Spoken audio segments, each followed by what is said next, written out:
ரோட்ல இந்த நாய்க்கு லைஃப் கொடுக்குறோம் காய்ஸ். எங்கள் மேடம்ஸ் 2 பேரும் இந்த நாய் தான் வேணும்னாங்க, அதனால எடுத்து போயிட்டுக்கோம். இதுக்கு லைஃப் கொடுக்க போகிறோம். இது பேர் வந்துட்டு மேக்ஸ் பேர் வைக்க போகிறோம். இதுக்கு அழகா இருக்குது. இவங்க 2 பேரும் மூஞ்ச பாருங்க, அப்படியே இதே பார்க்குறாங்க. இவங்க மூஞ்சி பாருங்க ஃபர்ஸ்ட்.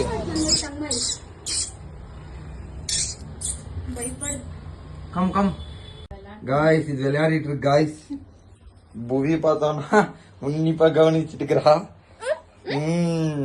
இப்போ அதுக்கிட்ட விட போகிறேன். அந்த நாய்க்குட்டி கிட்ட புவியை விடணும்னா ஃபஸ்ட்டு அது அழுக்காக இருந்துச்சு, அதனால் குளிப்பாட்டினோம். கரெக்டாக டாக் ஷாம்பு கிடைக்கலன்னு சொல்லிட்டு நம்ம ஷாம்பையே போட்டு குளிப்பாட்டினேன். அப்புறம் பஸ்கின்னு சொல்லி பால் வச்சேன். பால் நல்லா தான் குடிச்சிட்டு நல்லா ஜாலியாக தான் ஆடிட்டு இருந்துச்சு. புவியெல்லாம் பார்த்து என்ஜாய் பண்ணிகிட்டு இருந்தான். அப்புறம் பார்த்தோன்னா நடுங்க ஆரம்பிச்சிடுச்சு. நம்ம சேனலை சப்ஸ்கிரைப் பண்ணுங்கள். பார்ட் 2க்கு கமெண்ட் பண்ணுங்கள். By guys.